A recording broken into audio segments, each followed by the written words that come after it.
Welcome, gentle soul. If you are here, it is not by accident. Something inside you is ready to loosen, to soften its grip, to breathe again. Tonight, we'll walk slowly through a story, not to fix what hurts, but to understand why we still hold on to it. You don't need to strive. You don't need to let go right away.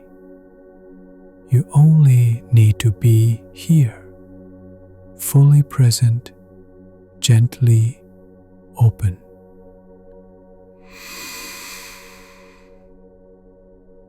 Let your shoulders drop. Let your breath lengthen. Let your mind float like a leaf on still water. This is a story of clinging and the quiet freedom that awaits on the other side of it. So close your eyes if you wish, and step with me into a simpler world where silence teaches and stillness heals. There was once a monastery carved into the side of a mist-veiled mountain. It was not grand, nor was it known in the cities below, but to those who found it, the silence there carried more teaching than 100 scrolls. The temple bell did not clang, it whispered. The wind moved through the trees like a breath between thoughts, and those who walked its paths often forgot why they came, only to remember who they were. Among the monks was a young disciple named Soren. He had not come seeking enlightenment. He had come because he was tired of the ache in his chest that never seemed to fade. He had lost something or someone. He wasn't sure anymore, but the absence followed him like a shadow, even into dreams. On his first morning, Soren was assigned to fetch water from the stone well. As he lowered the bucket, his teacher, a monk with kind eyes and a beard like rippled sand, appeared beside him. "The well is deep," the teacher said gently, "but not as deep as the mind." Soren looked down into the bucket. The rope creaked. The water shimmered far below. "I can't seem to let go," Soren admitted. "There's something in me still clinging. I want peace, but it won't loosen." The teacher did not answer right away. Instead, he reached into his own robe and took out a small cloth. From it, he revealed a smooth black pebble. "Hold this," the teacher said, placing it in Soren's hand. Soren did. It was warm from the teacher's sleeve, light, unassuming. "Now, do not drop it. Not until I tell you." Soren nodded. Hours passed. He ate with the stone in his hand. He walked meditation paths, broomed the leaves, swept sand around the prayer stones. By evening, his hand ached from gripping. At last, the teacher found him sitting near the cherry trees, arm limp, eyes low. "You may let go now," the teacher said. Soren opened his fingers. The stone rolled into the grass. The teacher smiled. "That," he said, "is what the mind does. It picks up a thought, a memory, a pain, and then it forgets it is holding it, even when it aches." Soren's eyes widened just a little. "But if it hurts," he asked, "why don't we drop it sooner?" The teacher sat beside him. "Because we believe the pain is still giving us something, a story, a reason, a sense of who we are. We fear that if we let go, we lose something important. But often all we lose is the suffering. Soren looked at his empty hand. It still throbbed. The teacher bowed slightly. "Tomorrow," he said, "you will carry nothing." And with that, he rose and returned to the temple, his robes barely stirring the grass. Soren sat in the growing twilight, the wind brushing against his fingers, and for the first time in a long while, his breath felt like it belonged to him again. The next morning, the monastery awoke not with noise, but with a hush of ritual. Wooden bowls clinked softly, feet moved like whispers across a stone, and the mountain mist hung low, as if even the sky wished to remain still. Soren walked the meditation path, barefoot. Each step pressed gently into earth, still damp with dew. His hand was empty now, as the teacher instructed. No stone, no burden, and yet the ache lingered. Midway through the path, he paused beneath a banyan tree. Its roots fell from branches like threads in the wind. There, sitting quietly with a broom in his lap, was the teacher once more. Without turning his head, the teacher spoke, as though continuing a thought already begun. "The mind is a house," he said, "and you have filled it with 10,000 things." Soren knelt beside him, unsure whether to speak. "The loss you feel," the teacher continued, "is not only of the thing itself, but of the meaning you gave it. You did not cling just to the person, but to who you were with them. The identity you wrapped around the memory, like cloth around a flame."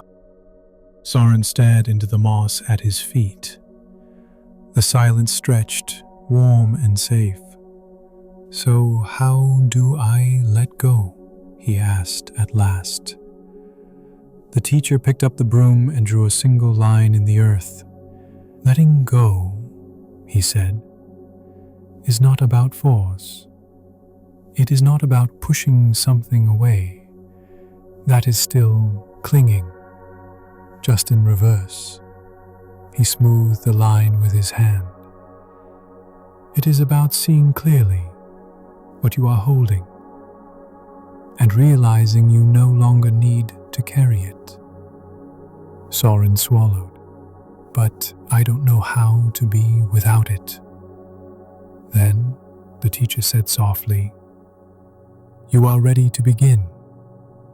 He stood, leaving the broom beside Soren, and walked back into the folds of the morning fog.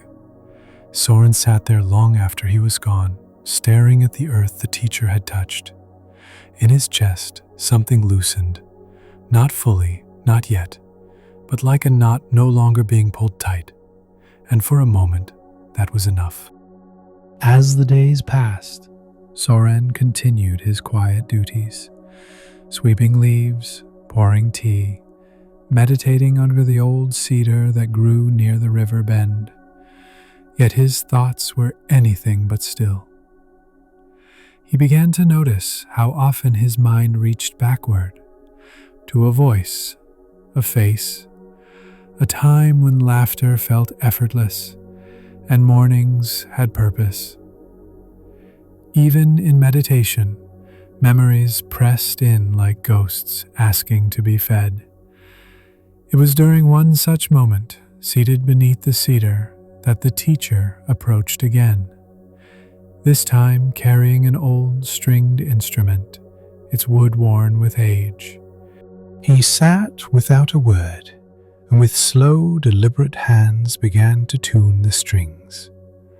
One snapped with a sharp ping. He replaced it gently, Then, turning to Soren, he said, "Do you know what happens when a string is pulled too tightly?" Soren nodded. "It breaks. And if too loose, it makes no sound." The teacher plucked a perfect tone, soft and resonant. "Clinging," he said, "is the tight string. Aversion is the loose one. But balance is what sings." Soren's brow furrowed.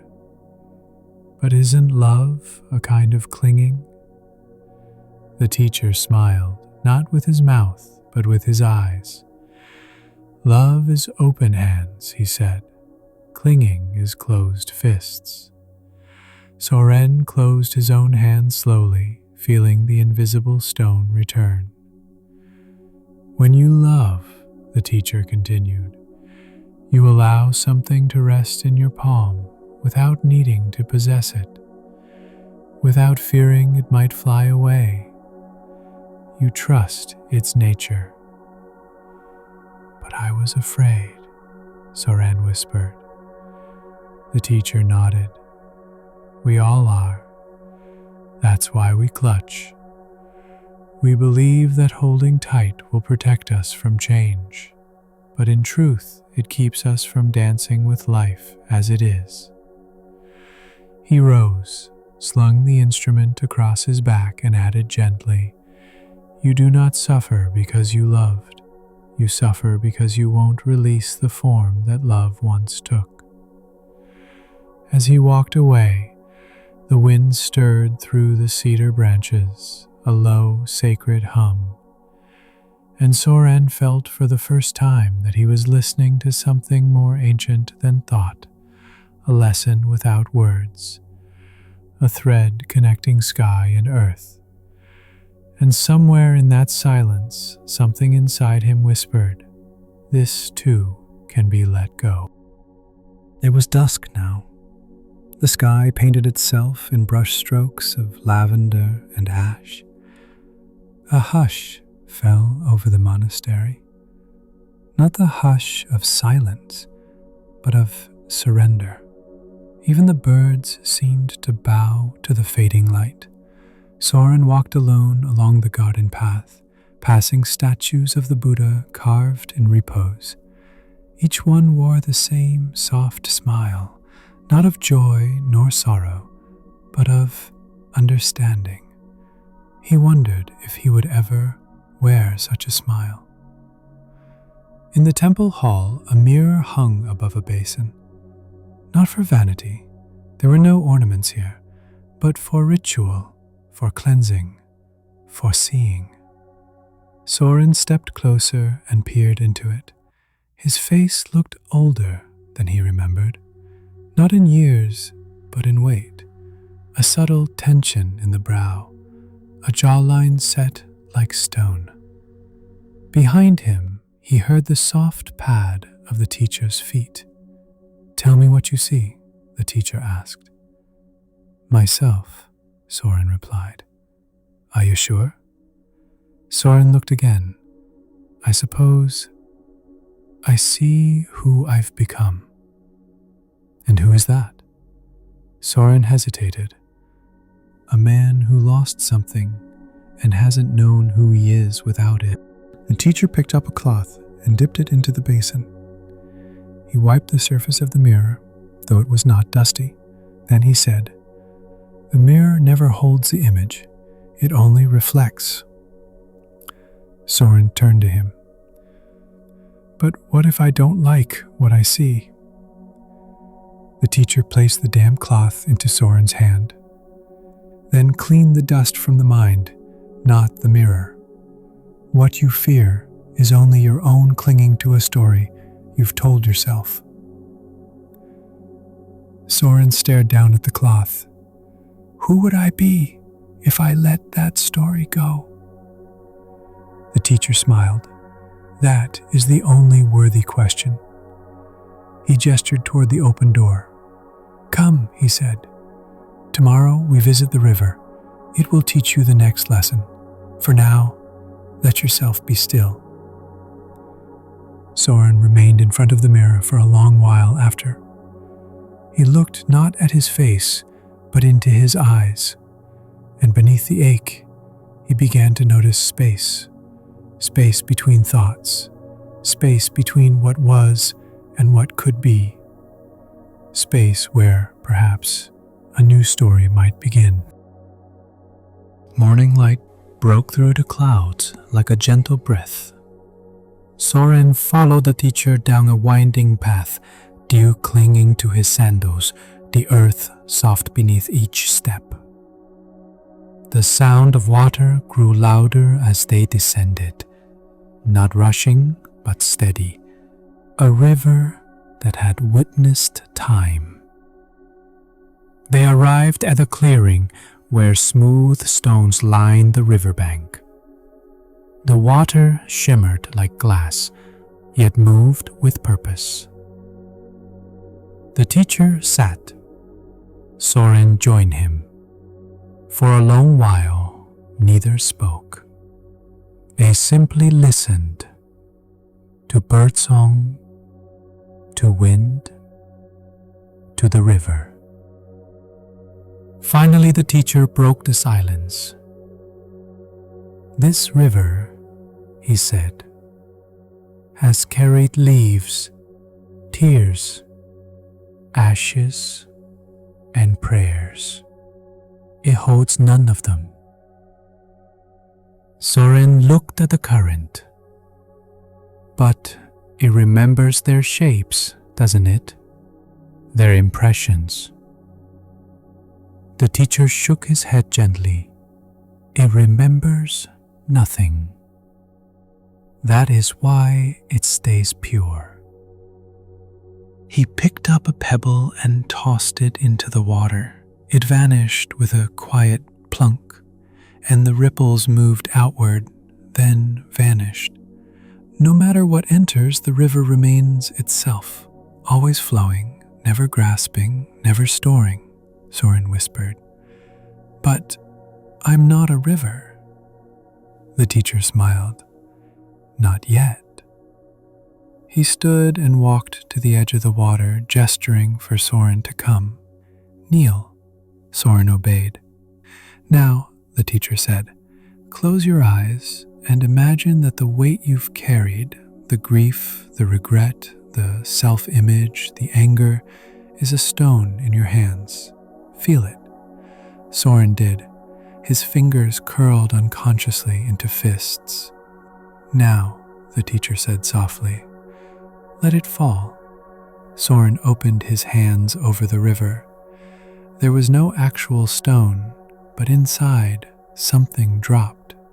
He felt it, the echo of release, and suddenly his breath deepened, his shoulders softened, his chest, once bound tight, rose like a sail catching wind. The teacher spoke again, voice barely above the hush of water. Clinging is the belief that you are what you've experienced, that you are what you've lost. But who you truly are is not the pain. It is the awareness that has carried it. Soren opened his eyes. The river flowed. The teacher turned to leave, but paused. When you are ready, he said, return to the temple, not as the man who arrived, but as the one who flows. And then he walked away. Soren sat for a long time beside that river, watching it carry the morning light, no longer needing answers, no longer needing to hold, just breathing, just being, like the river. Weeks passed. Soren now rose with the bell and walked slowly through the temple grounds. He no longer looked for anything in the silence. He simply met it, like an old friend. His movements were measured, not because he tried to appear calm, but because there was no longer urgency within him. Then, one afternoon, a visitor arrived at the monastery. A woman cloaked in dust and determination. Her name was Anya. Her eyes darted like a bird's, restless, uncertain. The teacher asked Soren to greet her. They sat on opposite sides of the stone bench beneath the Bodhi tree. She said nothing for a while. Then, "I lost someone." Soren waited. "My father," she said. "He died in pain. I should have done more, but I didn't. I keep thinking if I'd just been there, if I'd said the right thing." Her voice cracked. Soren nodded gently. "And so you carry him with you?" Her eyes narrowed. "Of course I do. I can't just leave him behind." He paused. "Would you like to hear a story?" She looked skeptical but said, "Fine." He told her of a woman who came to the Buddha in anguish, clutching the body of her child. She begged for a cure. The Buddha told her he could help if she could bring him a mustard seed from a house untouched by death. She returned empty-handed, because no such house existed. Anya frowned. "I've heard that before." Soren said, "Then perhaps you already know the teaching." "But I don't want to let go," she snapped. "Letting go feels like forgetting." Soren looked toward the horizon. "Then don't let go," he said gently. "But loosen your grip.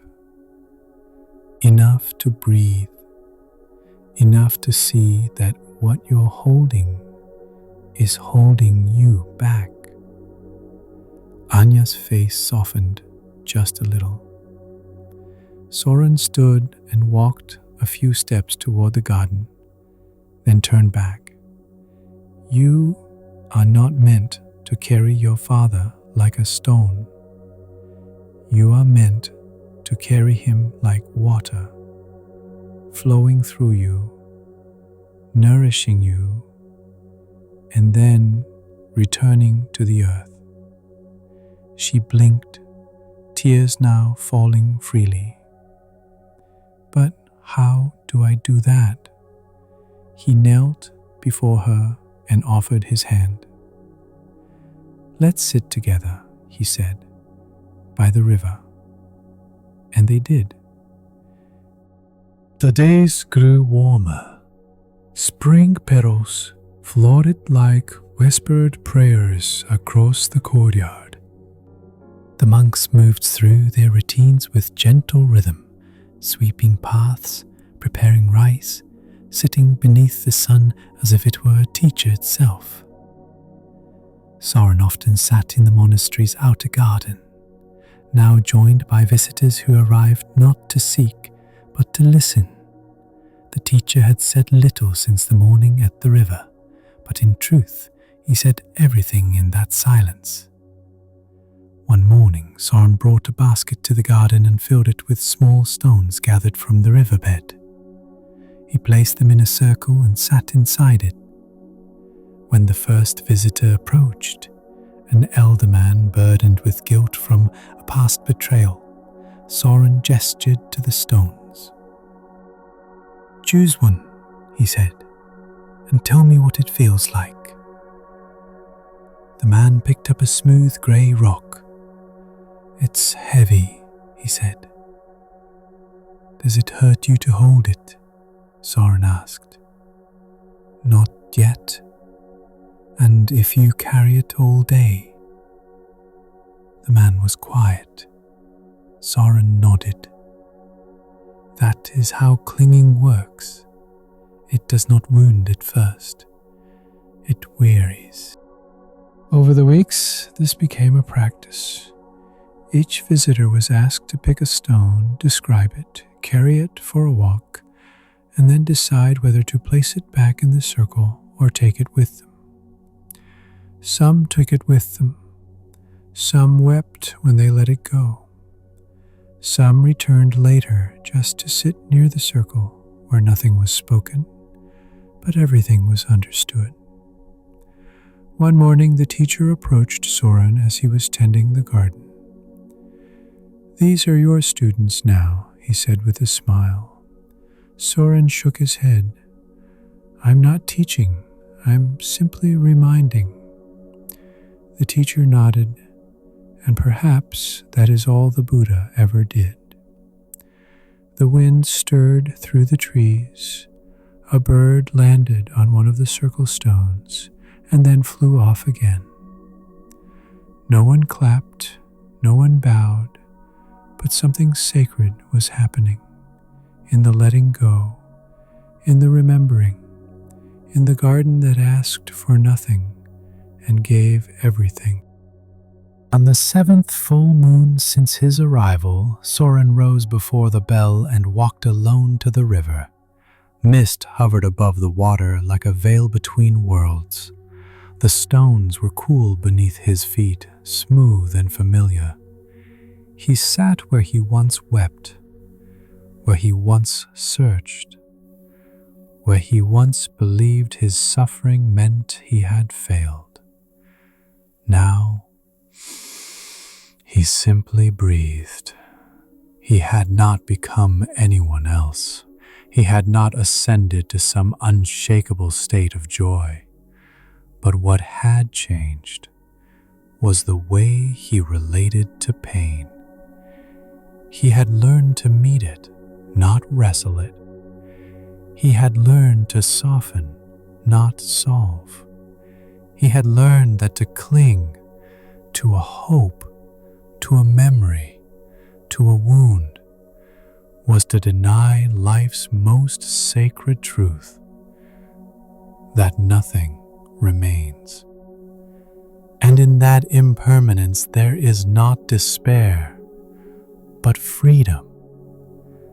As the sun stretched across the treetops, Soren reached into his robe and pulled out a small wooden bowl, the same one he had used since arriving. He waded into the river, knee-deep, and dipped the bowl into the current. Water filled it. He held it in his hands and whispering, "This is how I carried my sorrow." Then he turned the bowl. Let the water pour out, not forcefully, not in mourning, but in peace. The bowl floated away, circling once before being caught by the stream, and he smiled, not because something had been conquered, but because nothing needed to be. Now, dear listener, you've traveled with Soren, you've sat with a teacher, you've heard the stone stories and walked through the garden, and perhaps somewhere within you, a little tightness has softened. So I invite you now to place your own stone down, not forever, just for this moment. Let your breath flow freely. Let your grip on what should have been loosen. Let yourself be here, fully, not clinging, not pushing, just resting. And if you're listening in the quiet of night, may this be the space where suffering unravels, not in grand release, but in gentle forgetting. There is peace, not in having nothing, but in needing nothing. There is freedom, not in escaping pain, but in not becoming it. And there is love, always, beneath the fear, beneath the grasping, beneath the self that forgets it is already whole. Sleep well, dear soul. Let go now. The river will carry it from here. Now, let the story settle. Let Soren's quiet journey echo in your own chest, not as something to analyze, but as something to feel.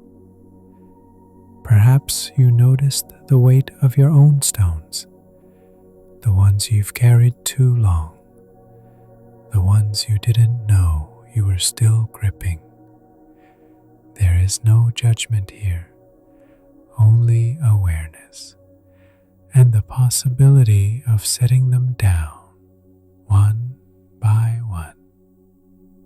Tonight, you are not asked to change. You are only invited to rest. Let your breath move without effort. Let your thoughts drift without control. You are enough, even in your clinging, even in your unknowing. And if you choose to let go of something small tonight, a fear, a regret, an old name you no longer need, may it float downstream like that wooden bowl, quiet, light, and free. You are safe to rest now. You are whole, and the river still flows, carrying it all. Good night, dear listener. Let go. The peace has always been waiting.